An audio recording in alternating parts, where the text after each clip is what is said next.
Every insight deserves an audience. Welcome to Atypica AI.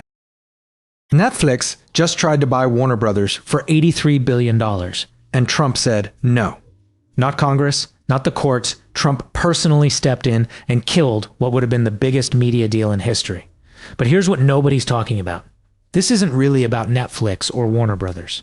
This is about a fundamental shift in how business gets done in America, where your personal relationship with the president now matters more than market fundamentals or legal precedent.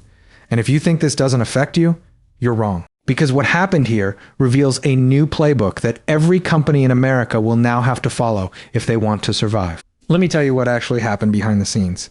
In November 2025, Netflix CEO Ted Sarandos walked into the White House for a private meeting with Trump. They discussed the merger. A month later, Trump publicly warned that the deal could be a problem and announced he would personally involve himself in the decision. But here's the crucial detail everyone missed. At the exact same time, Jared Kushner's private equity firm was backing a competing bid from Paramount. The president's son-in-law had a direct financial interest in killing the Netflix deal. This isn't normal.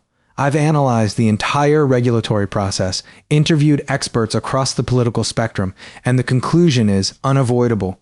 We just witnessed the complete politicization of business regulation. The Department of Justice is supposed to review mergers based on market concentration and consumer impact. Instead, we got a president picking winners and losers based on personal meetings and family financial interests. You might think, this is just one deal. It doesn't affect me. Wrong.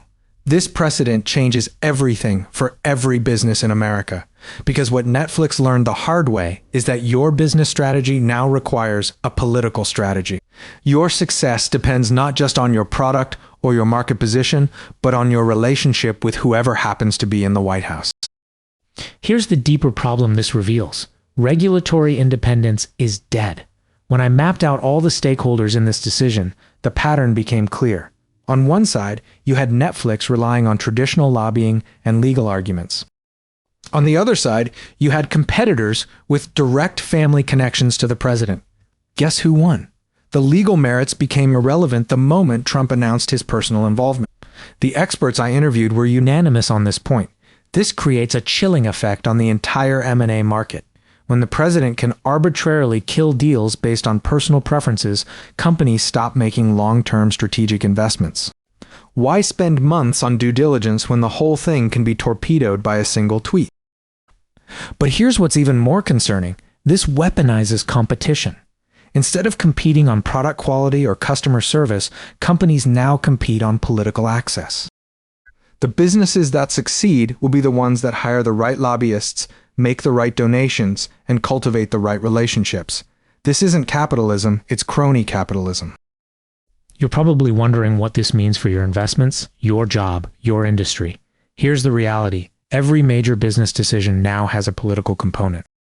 If you work in tech, healthcare, finance, or any regulated industry, your company's success increasingly depends on political relationships, not market performance. The streaming wars just became a preview of how all businesses worked. Netflix thought they could win through content and market share. They learned that political connections matter more.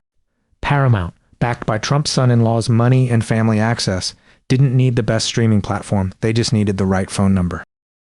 This is already reshaping corporate strategy across America. The smart companies are hiring former government officials, increasing their lobbying budgets, and building bipartisan political networks. They're not doing this because they want to. They're doing it because they have to survive in this new environment. Based on my research, here's what you need to understand. We're entering an era where regulatory capture isn't just a risk, it's the entire game. Companies that ignore this political reality will get crushed by competitors who master it. The businesses that thrive will be the ones that treat government relations as seriously as product development. My recommendation is simple. If you're investing, look for companies with strong political relationships, not just strong financials. If you're building a business, allocate resources to government relations from day one. If you work for a large company, understand that your industry's future increasingly depends on political outcomes, not market forces. The Netflix Warner Brothers deal wasn't just blocked, it was a warning shot. Trump just demonstrated that he can personally intervene in any business deal, anytime, for any reason. Every CEO in America got that message loud and clear. The question isn't whether this will happen again, it's which industry will be next. Want to learn more about interesting research? Check out Atypica AI.